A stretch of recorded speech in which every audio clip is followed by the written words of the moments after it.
تو چھوٹا سا پش جو ہوتا ہے تو اس کو ایسے منہ میں اس کے اندر سے ایک دوائی نکلتی ہے، بہت باریک سی ہوا کے ٹائپ کی دوائی نکلتی ہے اور وہ منہ کے اندر جاتی ہے، جس سے جو دمے کے مریض جو ہوتے ہیں ان کو سکون ملتا ہے۔ یا کبھی کبھی ایسا ہوتا ہے کہ منہ میں ایک الگ سے دوائی آتی ہے، مرہم ٹائپ کوئی لکوڈ آتا ہے، اس کو لگاتے ہیں جس سے ان کو سکون ملتا ہے۔ سوال یہ ہے کہ دونوں ہی شکلوں کا حکم کیا ہے؟ وہ جو پش دوائی مارتے ہیں اس کا کیا حکم ہے؟ بھپارا انہیلر جسے کہتے ہیں، انہیلر استعمال کرنے کا کیا حکم ہے؟ دوائی لگانے کا کیا حکم ہے؟ جواب یہ ہے کہ دونوں ہی چیزیں اگر حلق تک پہنچ جائیں گے، اور ظاہر ہے کہ جب تک کہ یہ دوائی حلق سے نیچے نہ اترے تب تک کہ مریض کو سکون نہیں ملتا، کیونکہ جب وہ پھیپھڑوں میں جائے گی، دوائی نیچے پھیپھڑوں میں جائے گی تو مریض کو جا کے سکون ملے گا۔ تو انہیلر سے بھی بہت باریک دوائی آدمی کے منہ کے ذریعے سے پھیپھڑوں میں داخل ہوتی ہے، اور جو مرہم ٹائپ وغیرہ ہوتی ہے ظاہر سی بات ہے کہ وہ بھی پیٹ میں جائے گی تو ہی پھیپھڑوں تک پہنچے گی تو ہی سکون ملے گا۔ تو دونوں ہی شکلوں میں اگر یہ دوائی انہیلر سے ہو یا ویسے ہو، مرہم کی شکل میں ہو، لکوڈ کی شکل میں ہو، اگر حلق سے نیچے اتر جاتی ہے، حلق تک اگر یہ پہنچ جاتی ہے تو یاد رکھیں روزہ ٹوٹ جائے گا۔ اس لیے دمے کے مریضوں کو علماء نے لکھا ہے کہ اگر وہ انہیلر استعمال کرتے ہیں تو ان کا روزہ نہیں ہوگا۔ ایسے لوگ پھر رمضان میں کیا کریں؟ علماء فرماتے ہیں کہ وہ روزہ بھی رکھیں، انہیلر بھی استعمال کریں، اور بعد میں روزوں کی قضا بھی کریں، ٹھیک ہے؟ تو ان کے لیے یہ مسئلہ ہے جو انہیلر استعمال کرتے ہیں، یا تو یہ ہے کہ اگر وہ رہ سکتے ہیں تو روزے کی حالت میں انہیلر استعمال نہ کریں، اگر روزہ رکھنا چاہتے ہیں تو باقی یہ ہے انہیلر بھپارا استعمال کرنے سے یا دوائی وغیرہ لگانے سے تو اگر حلق تک پہنچ جاتی ہے، حلق سے نیچے اتر جاتی ہے تو پھر روزہ ٹوٹ جائے گا۔ ایک بھائی کا سوال ہے کہ بیٹی کو زکوٰۃ دینا کیسا ہے؟ بیٹی کو زکوٰۃ دینا کیسا ہے؟ اس کا جواب یہ ہے کہ بیٹی بیٹا ان کو زکوٰۃ دینا جائز نہیں ہے، بیٹی کو زکوٰۃ دینا جائز نہیں ہے، شریعت نے یہ اصول بیان کیا ہے کہ آدمی کے اپنے اصول و فروع کا مطلب یہ ہے کہ میں جس سے پیدا ہوا، یعنی میرے ماں باپ، نانا نانی، دادا دادی، یا جس سے میں پیدا ہوا ہوں، مجھ سے جو پیدا ہوئے ہیں، بیٹا بیٹی، ٹھیک ہے، پوتا پوتی، نواسے نواسیاں ہیں، ٹھیک ہے، تو مجھ سے جو پیدا ہوئے ہیں، ٹھیک ہے، ان کو زکوٰۃ دینا جائز نہیں ہے، اور میں جن سے پیدا ہوا ہوں، باپ دادا وغیرہ، ان کو بھی زکوٰۃ دینا جائز نہیں ہے۔ تو بیٹی کو زکوٰۃ نہیں دی جا سکتی ہے، اس کے علاوہ بھائی ہے، بہن ہے، ان کو زکوٰۃ دی جا سکتی ہے، خالو پھوپھا ماما، ان کو زکوٰۃ دی جا سکتی ہے۔ تو اپنے اصول و فروع کو زکوٰۃ نہیں دی جا سکتی ہے، جس کے اندر بیٹی بھی شامل ہے، تو بیٹی کو زکوٰۃ نہیں دے سکتے ہیں، کسی بھی صورت میں نہیں دے سکتے ہیں۔ اگر اللہ نے آپ کو اتنا ہی مالدار بنایا ہے کہ آپ کے ذمہ زکوٰۃ ہے تو اس کو ایسے ہی مدد کرنی چاہیے، آپ کو تو اپنی بیٹی کی ویسے ہی مدد کرنی چاہیے، چاہے جائے کہ آپ زکوٰۃ سے بھی جان چھڑانا چاہتے ہیں اور بیوی کی مدد بھی بیٹی کی مدد بھی کرنا چاہتے ہیں، ٹھیک ہے۔ تو شریعت میں بیوی کو یا بیوی اپنے شوہر کو، بیٹے بیٹی کو، ماں باپ کو، دادا دادی کو، نانا نانی کو، پوتے پوتیوں کو، نواسے نواسیوں کو زکوٰۃ نہیں دی جا سکتی ہے۔ ان کو چھوڑ کر کے بقیہ لوگوں کو، جیسے بہن بھائی ہے اور خالہ خالو ہے، پھوپھا پھوپھی ہے، ماما مامی ہے، یا اور دوسرے رشتہ دار ہیں، ان کو زکوٰۃ دی جا سکتی ہے۔ چلیے اب دیکھتے ہیں کہ آج کے اس مجلس کے ہمارے کیا سوالات ہیں۔ جی محمد صاحب ہیں، السلام علیکم ورحمۃ اللہ وبرکاتہ۔ مفتی صاحب ایک مسئلہ درپیش ہے، یہ تراویح کی نماز سنت ہے تو ثواب سنت کا ملے گا یا نفل کا؟ جی تراویح کی نماز سنت ہے، اور سنت میں بھی سنت مؤکدہ ہے۔ سنت مؤکدہ کا مطلب یہ ہے کہ جو فرض کے قریب ہے، واجب کے جو قریب ہوتی ہے، یعنی جسے چھوڑنے سے گناہ گار آدمی ہوتا ہے۔ سنت کی بعض قسمیں تو وہ ہیں کہ پڑھ لی تو ثواب ہے، نہ پڑھے تو کوئی گناہ نہیں ہے، لیکن یہ سنت کی اعلیٰ کوالٹی ہے، اعلیٰ درجہ ہے یہ۔ تو یہ سنت ایسی ہے جو واجب کے قریب ہے، اس کو اگر بندہ نہیں پڑھے گا تو گناہ ملے گا۔ رہ گیا مسئلہ یہ کہ جو پڑھتے ہیں ان کو ثواب کون سا ملے گا، تو اس کو پڑھنے کا سنت کا ثواب ملے گا، سنت کا ثواب ملے گا۔ اگرچہ سنت بھی نفل ہی کی کیٹیگری میں آتی ہے، لیکن یہ سنت مؤکدہ ہے، اس کو پڑھیں گے تو سنت ہی کا ثواب ملے گا انشاءاللہ۔ اور نماز تراویح کا ثواب تو یہ بیان کیا گیا ہے، جیسا کہ صحیح بخاری کی روایت ہے کہ من قام فی رمضان احتسابا ایمانا و احتسابا، کہ جو رمضان میں قیام کرے، یعنی تراویح پڑھے، علماء نے، بخاری کی روایت ہے، علماء نے اس سے مراد قیام اللیل یعنی تراویح ہی مراد لی ہے۔ تو جو رمضان میں تراویح پڑھے، اللہ تبارک و تعالیٰ اس کے پچھلے سب گناہ معاف فرما دیتے ہیں، تو انشاءاللہ وہی اس کے اوپر اجر و ثواب ملے گا، ٹھیک ہے۔ آگے چلیے، ابو سعید انصاری کا السلام علیکم مفتی صاحب، کیسے ہو؟ آپ کو رمضان مبارک ہو۔ جی شکریہ، جزاک اللہ۔ وعلیکم السلام، اچھے ہیں الحمدللہ۔ مفتی صاحب ہم 3 حافظ لوگ تراویح پڑھاتے ہیں، مگر ایک حافظ جی کے بال اسٹائل والے ہیں اور اس نے بال کٹائے نہیں ہیں، تو کیا حکم ہوگا؟ دیکھیں اسٹائلش بال رکھنا یہ اگرچہ کسی درجے میں مکروہ تو ہو سکتا ہے کہ بھئی یہ فساق یا گنہگار لوگوں کا شعار ہے، تو یہ تو کہہ سکتے ہیں، لیکن اگر ایسا شخص تراویح پڑھاتا ہے تو کوئی حرج کی بات نہیں ہے، ٹھیک ہے، کوئی مذائقے کی بات نہیں ہے۔ یہ ہے کہ بال وہ نہیں ہونے چاہیے کہ جن کو حدیث میں منع کیا گیا ہے، یعنی جیسے یہاں سے کٹوا لیے ہیں اور بڑے بڑے اوپر رکھے ہوئے ہیں برابر سے بالکل، جسے قزع کہا گیا کہ آزو بازو سے بالکل صاف کرا لے اور اوپر بڑے بڑے بال رکھے، وہ نہ ہو۔ اگر اسٹائلش بال ہیں، کلر کرایا ہوا ہے، یا تو جیسے بہت سارے لوگ بالوں کو کرلی کرا لیتے ہیں یا الگ الگ ان کو اسٹائل دے لیتے ہیں، شیپ جسے کہتے ہیں، الگ الگ شیپ دے دیتے ہیں، تو اگر بالوں کو شیپ دیا گیا ہے تو اگرچہ یہ مکروہ ہے کہ بھئی فساق لوگوں کا یہ عمل ہوتا ہے، جو گنہگار جو لوگ ہوتے ہیں ان کا یہ کام ہوتا ہے، غیروں کا یہ کام ہوتا ہے، شیار ہوتا ہے اسٹائلش اور فیشن وغیرہ اپنانا، تو اگرچہ یہ مکروہ ہے لیکن اس سے نماز پہ فرق نہیں پڑے گا، نماز ہو جائے گی، ٹھیک ہے؟ تو اس لیے اس مسئلے کو ایشو نہ بنائیں۔ محمد السلام علیکم حضرت جی، وعلیکم السلام جی۔ رول 34 سید الرحمان کہنا السلام علیکم رحمۃ اللہ جی، وعلیکم السلام۔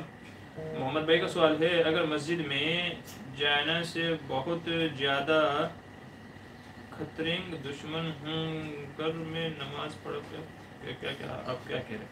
اگر مسجد میں جانا بہت خطرناک ہو، دیکھیے نماز تو مسجد میں ہی پڑھنی چاہیے کیونکہ اس کا ثواب زیادہ ہے، مسجد میں جانے کا ثواب ہے، اور حدیث میں کہا گیا کہ جو بندہ وضو کر کے مسجد کی طرف جاتا ہے تو جتنے قدم رکھتا ہے اللہ تبارک و تعالیٰ اس کی نیکیوں میں اضافہ فرماتے ہیں۔ بعض روایت میں گناہوں کو ہر قدم پر ایک گناہ معاف ہوتا ہے اور ایک ایک نیکی اس کے لیے لکھی جاتی ہے۔ اگر ایسا ہے کہ مسجد میں جائیں گے تو جان کا ڈر ہے آپ کو، ٹھیک ہے، کوئی جان سے مار دے گا، یا تو راستے میں کتے وغیرہ ہیں، یا تو کوئی اور ایسی موذی چیز ہے کہ جس سے آپ کی جان کو تکلیف پہنچنا یقینی ہے کہ اگر میں جاؤں گا تو نقصان ہونا ہی ہونا ہے، تو اگر ایسی سچویشن ہے تو پھر دشمن کے خوف سے، کسی اور وجہ سے جو یقینی ہے تو اس کی وجہ سے گھر میں نماز پڑھ سکتے ہیں۔ لیکن اگر اس طرح کوئی عذر نہیں ہے تو پھر نماز نہیں پڑھنی چاہیے گھر میں، بلکہ مسجد ہی میں آ کر کے نماز کو ادا کرنی چاہیے تاکہ مسجد وغیرہ کا ثواب بھی ملے۔ آگے چلیے، ابو شہید انصاری کہہ رہے ہیں مفتی صاحب پورے رمضان میں حافظ لوگ بہت سارے قرآن ختم کرتے ہیں تراویح میں، تو یہ صحیح ہے؟ دیکھیے تراویح میں جتنے چاہے قرآن مکمل کیے جا سکتے ہیں، اور ایک کرنا کم از کم سنت ہے، کم از کم ایک قرآن مکمل کرنا سنت ہے، باقی ایک سے زیادہ 2 3 5 10 15 جتنے بھی کوئی کرنا چاہے کر سکتا ہے۔ شرط یہ ہے کہ قرآن کو قرآن کے طریقے سے پڑھا جائے، یعنی کہ بس یعلمون تعلمون سمجھ میں آ رہا ہے، پٹ پٹ پٹ پٹ پٹ پٹ پٹ بولے جا رہے ہیں، ایسا نہیں ہونا چاہیے۔ قرآن کو صحیح ڈھنگ سے ترتیل کے ساتھ میں، تجوید کی رعایت کے ساتھ میں، غنہ قواعد مخارج کے ساتھ میں، بہترین انداز میں آپ جتنے قرآن پڑھ سکتے ہیں پڑھیے، کسی نے منع نہیں کیا ہے۔ منع اس سے ہے جو ہمارے دیار میں یہاں کہ اللہ بس ہو گیا، یعنی صرف جس حرف پر ہم کو رکعت کرنی ہوتی ہے وہی آخری حرف سمجھ میں آتا ہے، یعلمون تعلمون بصیر علیم سمیع، بس یہی ہم کو آخری لفظ سمجھ میں آتا ہے، بیچ کا پڑھا ہوا کوئی سمجھ میں نہیں آتا ہے۔ تو یہ معمول نہیں ہونا چاہیے، اگر یہی پڑھنے کا انداز ہے تو پھر اس طریقے سے تو ایک بھی نہیں پڑھنا چاہیے، کیونکہ اس طریقے سے پڑھنا کہ جس سے الفاظ ہی سمجھ میں نہ آئیں، قواعد مخارج کی تجوید کی رعایت ہی نہ کی جائے، ایسا پڑھنا باعث گناہ ہے، الٹا اس کے اوپر عذاب ہے، وبال ہے۔ تو اگر آپ 10 پڑھیں گے تو اپنے گناہوں میں اضافہ کر رہے ہیں، نہ کہ ثواب میں۔ ہاں کوئی بندہ تجوید کی رعایت کے ساتھ میں، بہترین لب و لہجے میں، قرات کے ساتھ میں پڑھتا ہے، پھر کوئی حرج کی بات نہیں ہے، جتنے چاہیں قرآن مکمل کیے جا سکتے ہیں، ٹھیک ہے۔ باقی یہ ہے کہ رمضان میں بہتر یہی ہے کہ تھوڑا اگر امامت کرا رہے ہیں تو پھر بہتر یہی ہے کہ 27 دن کا قرآن کیا جائے یا 30 دن کا قرآن کیا جائے، یعنی تھوڑا تھوڑا قرآن پڑھا جائے تاکہ جو پیچھے کھڑے ہونے والے مقتدی حضرات ہیں ان کو بھی مشقت نہ ہو، ان کو بھی تکلیف نہ ہو، کیونکہ ایک پارے میں تقریباً سوا پارے میں 1 گھنٹے کے آس پاس لگتا ہے۔ جیسے جیسے آپ پارا بڑھاتے جائیں گے ٹائم بڑھتا جائے گا۔ 3 پارے اگر آپ کو پڑھنے ہیں تو اگر جو بندہ صحیح سے قرآن پڑھاتا ہے اس کو کم از کم 2 گھنٹے جائیں گے تراویح۔ 3 پارے اگر کوئی پڑھتا ہے تو 2 گھنٹے کم سے کم اس کو جائیں گے جو صحیح پڑھے گا، اور جو یعلمون تعلمون پڑھے گا تو وہ 1 گھنٹے میں بھی 2 پارے پڑھا کے چلا جائے گا۔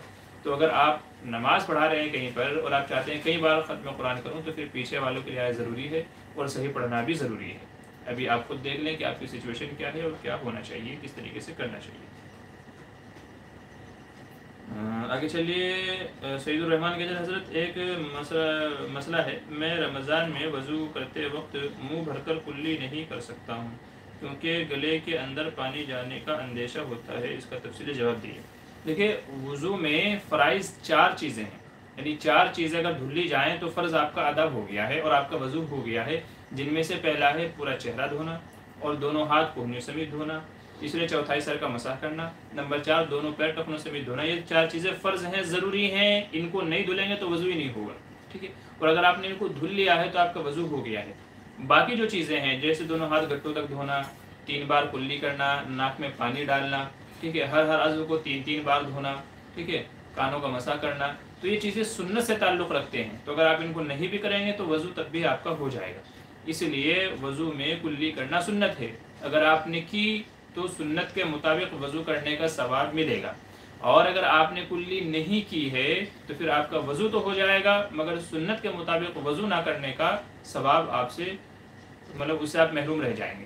سنت کے مطابق وضو کا جو ثواب ہے وہ آپ کو نہیں ملے گا، باقی وضو آپ کا ہو جائے گا۔ 4 چیزیں آپ نے دھل لی ہیں تو آپ کا وضو ہو گیا ہے، آپ نماز قرآن وغیرہ جو چاہے پڑھ سکتے ہیں۔ پھر بھی آپ سے مشورہ یہی ہے کہ آپ کلی کو بالکل ترک نہ کریں، یعنی آپ کلی ہی نہ کریں، ایسا نہ کریں، بلکہ ہلکی پھلکی، بھلے آپ اندر تک گلے تک نہ پہنچائے، ویسے بھی گرگرے کو روزے کی حالت میں منع کیا گیا ہے۔ غرغرہ جو آ کرتے ہیں منہ میں پانی دے کے، اس کو روزے کی حالت میں منع کیا ہے، چونکہ عموماً پانی چلا ہی جاتا ہے، تو نارمل کلی کر لی جائے۔ کسی کو اگر زیادہ خطرہ ہے تو بہت ہلکی پھلکی اپنے حساب سے کلی کر لے تاکہ سنت کا ثواب مل جائے، ٹھیک ہے، ذرا سا پانی منہ میں لے کے اور اپنا باہر سے باہر ہی اس کو اگل دے اور باہری بات اس کو نکال دے، ٹھیک ہے، تو اس طریقے سے دونوں کام ہو جائیں گے، کلی بھی آپ کی ہو جائے گی اور سنت کا ثواب بھی انشاءاللہ مل جائے گا۔ آگے چلیے، محمد کہہ رہے ہیں مفتی صاحب نماز چک کیا کہہ رہے ہیں، نماز چک سکتے ہیں روزے کی حالت میں؟ نماز کہہ رہے ہیں کہ نمک کہہ رہے ہیں؟ دیکھیے اگر نماز چیک ساختہ ہے روزہ کی حالت میں، یار تھوڑا صحیح سے تو لکھ لیا کرو۔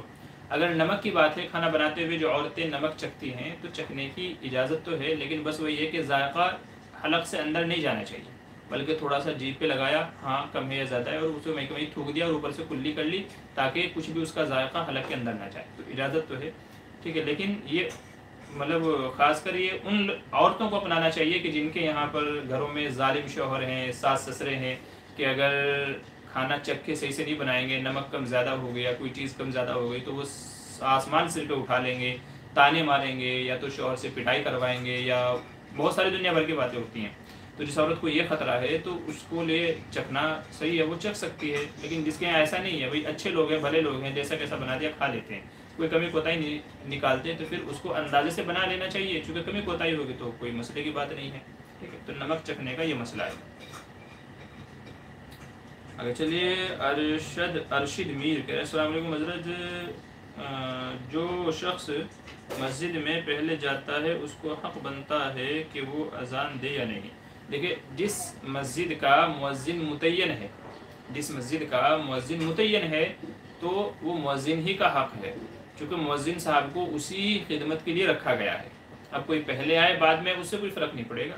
البتہ یہ ہے کہ اگر کسی مسجد کا مؤذن متعین نہیں ہے، کوئی بھی آتا ہے اذان دے دیتا ہے، تو پھر جو پہلے آیا ہے اس کو چاہیے کہ وہ اذان دے دے، اس کو چاہیے کہ وہ اذان دے دے، کیونکہ اگر وہ اذان نہیں دے گا تو بعد میں آنے والے لوگوں کو کنفیوز ہو جائیں گے، وہ سمجھیں گے کہ یہ پہلے سے آیا بیٹھا ہے تو اس نے اذان دے دی ہوگی اور اس نے اذان نہیں دی ہے، تو کبھی کبھی اس طرح کی شکل پیش آ جاتی ہے۔ بہت سارے مسئلے ہمارے پاس ایسے آئے ہیں کہ بغیر اذان کے نماز ہو گئی ہے، بعد میں معلوم پڑا نماز کے بعد میں کہ یہ اذان تو کسی نے دی نہیں تھی، کیونکہ سب ایک دوسرے کے بھروسے تھے کہ اس نے دے دی ہوگی، اس نے دے دی ہوگی، اس نے دے دی ہوگی، اس نے دے دی ہوگی، تو نتیجہ یہ ہوا کسی نے بھی اذان نہیں دی ہے اور بغیر اذان کے نماز ہو گئی۔ حالانکہ نماز تو اگرچہ ہو جاتی ہے ایسے بغیر اذان کے بھی، نماز تو ہو جاتی ہے لیکن سنت کے خلاف ہے، تو جو پہلے آیا ہے تو اس کو چاہیے کہ وہ اذان دے دے تاکہ بعد میں آنے والے کو کنفیوژن نہ رہے، اور اگر کوئی بعد میں آنے والا اذان دے تو یہ بول دے بھائی میں اذان دے چکا ہوں، تو اس طریقے سے بغیر اذان کے نماز بھی نہیں ہوگی، اذان بھی ہو جائے گی، بعد میں آنے والوں کو کنفیوژن بھی نہیں ہوگا اور لوگ ایک دوسرے پر بھروسہ بھی نہیں کریں گے۔ یہ جب ہے جبکہ کسی مسجد میں مؤذن متعین نہ ہو، لیکن اگر کہیں پر متعین ہے تو پھر اس میں پہلے آنے والے کا حق نہیں ہے، وہ مؤذن کا حق ہے، اسی کو اسی خدمت کے لیے رکھا گیا ہے، پھر دوسرے لوگوں کو انٹرفیئر نہیں کرنا چاہیے۔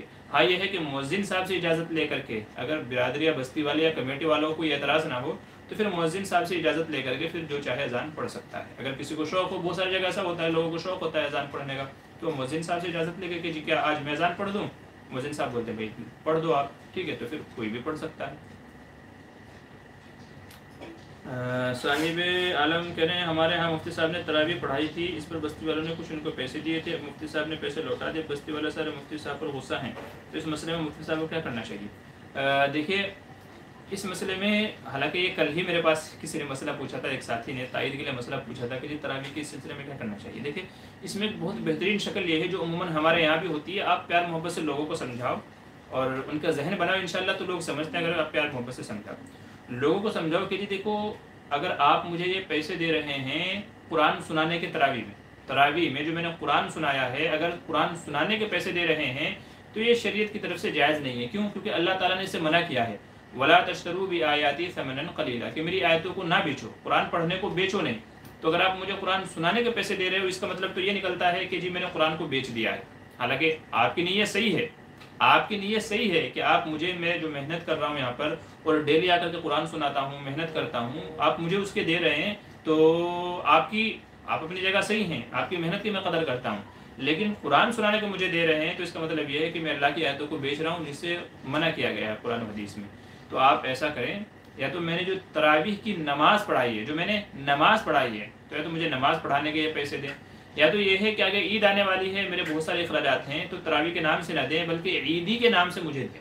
ٹھیک ہے، عیدی کے نام سے. بلکہ لوگوں کو چاہیے ان کی ذہنیت بنائیں کہ بھئی آپ جو بہت ساری مسجدوں میں چندہ اکٹھا ہوتا ہے، ہر بندہ کوئی اپنی مرضی سے 50، 100، 200، 500، 1000، 5000، 10,000 جس کا جو موقع ہوتا ہے وہ دے دیتا ہے. تو بعض جگہوں پہ یہ ہے کہ ہر گھر پر متعین ہے کہ بھئی اس بستی میں 100 گھر ہیں تو ہر گھر سے 500 روپے آنے ہیں. اس طریقے سے بہت ساری جگہ متعین بھی کر لیتے ہیں.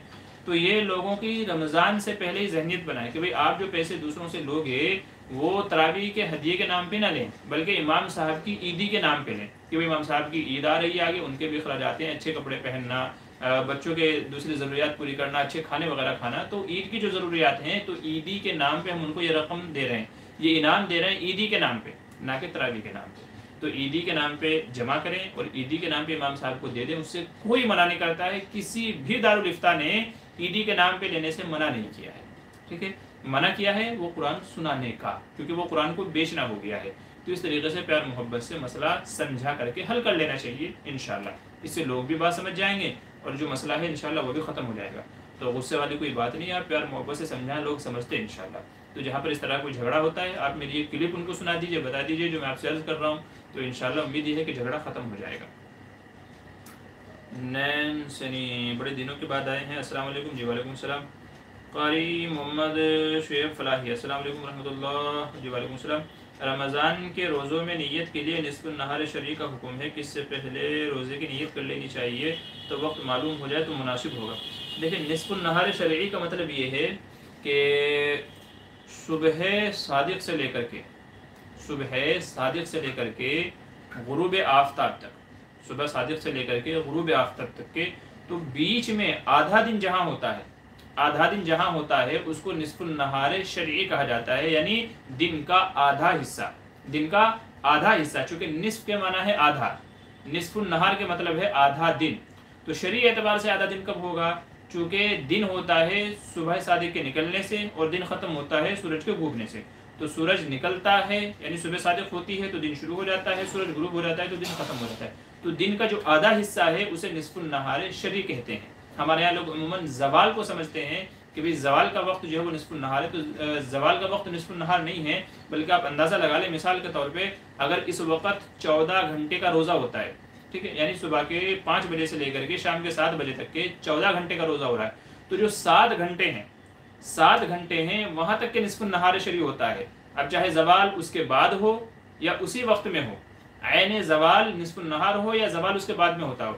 اب اگر آپ سمجھیے کہ 5 بجے اگر ہم مان لیں کہ بھئی بندش ہوتی ہے، یعنی سحری کا وقت ختم ہو جاتا ہے اور دن نکل جاتا ہے، فجر کا وقت شروع ہو جاتا ہے 5 بجے، تو 5 بجے سے لے کر کے 5 بجے تک کے 5 گھنٹے ہو گئے ہیں، 10 بجے تک کے اور 11 12، تو 12 بجے، ٹھیک ہے، 5 بجے سے لے کر کے 12 بجے تک کے 7 گھنٹے ہو جاتے ہیں. تو 12 بجے نصف النہار شرعی کہلائے گا.